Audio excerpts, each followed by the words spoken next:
Right, bastards. Today I want to talk about something I learned and discovered. This is something that not many, almost no prepper will think about, which is the humble trench coat.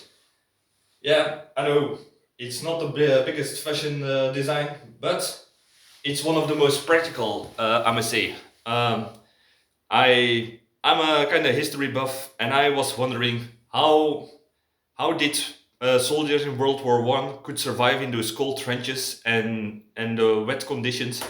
How could those soldiers from the German and the Soviet army, how could they survive in the on the Eastern Front with in those cold conditions in their uniforms? Well, I discovered the answer, and it is a trench coat made of wool. You know how I think about woolen blankets, but this is a full wooden jacket actually. So it has multiple purposes. Well, first of all, I discovered this because I was looking at I was looking at some pictures of World War II, and I noticed that the Soviet soldiers always wore some sort of belt around their uniform. Well, I always wondered why. I always thought those were just tent canvases or just woolen blankets. But it turned out I learned from a video from somebody with a channel. It's called Eastern Front. He explained that these were actually overcoats. That these were woolen trench coats that every Soviet soldier had gotten issued to them. I will show you in a moment how they roll it up around their thing. But first of all, I want to show you how what are the practical applications of a trench coat. Well, first of all, it's made of wool. So even when you're wet, when you're walking in the rain with this coat, it will still be isolating your body heat. In contrary to most jackets, when they get wet, they are getting useless unless you find shelter, which can be a very big problem. But this trench coat, like you can see, it covers almost all of my body. If it rains, most of my pants will stay in a moderate way, will stay dry.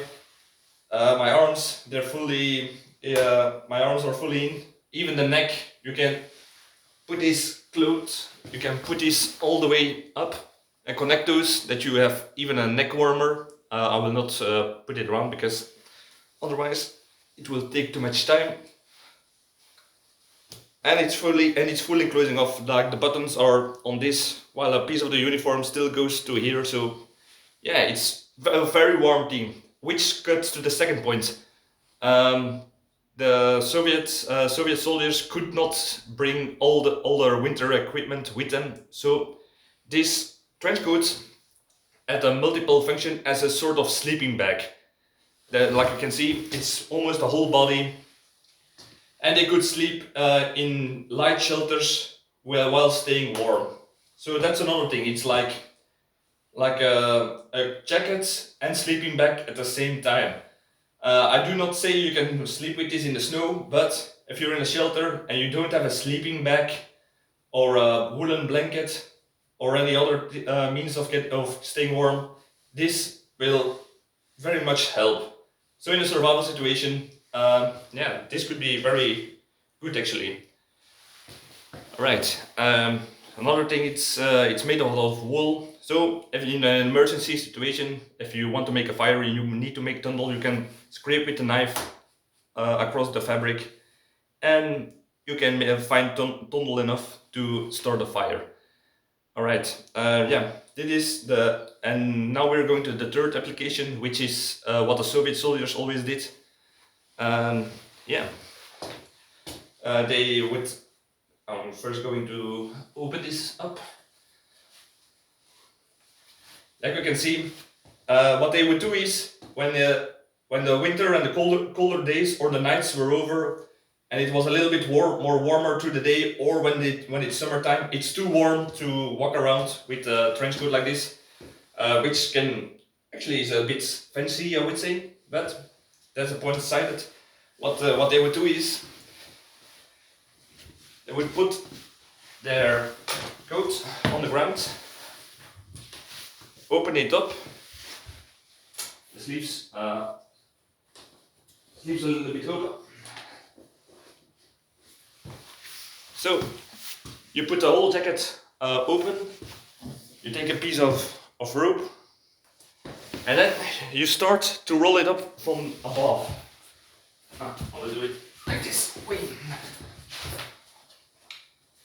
And make sure that you fold it up with less to make it as less thick as possible.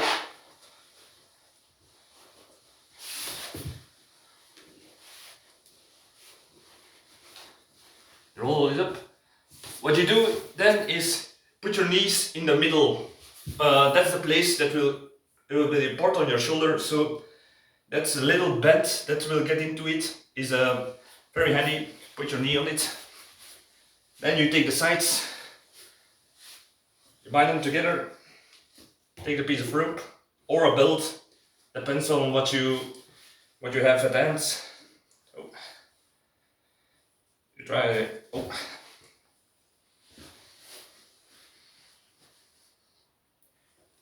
You go around it and you try to tie a knot without fucking it up. Make it a good knot. Right. Now you have this thing. It is a thing that the Soviet soldiers wear around their body. You can put this on your bug out bag or your hiking bag when it's getting warm, or just around your body like the Soviets did. So that is the thing that I talked about. So yeah, it's very handy, it doesn't take much space, and it's multifunctional. So it is one of those things that not many preppers really talk about, but it can be used in a survival situation, and it's a new concept that's been taken out of the old tricks books that are forgotten for some reason. This is a new thing that I'm in love with actually. It's made of wool, it's multifunctional, it can be carried easily. So give it a thought if you find one of those woolen trench coats to put it in your survival preparedness. So I hope you got some ideas. Subscribe, like, give a reaction if you think that there is something else you can do with this, or you got better ideas. So thank you for watching, and see you next video.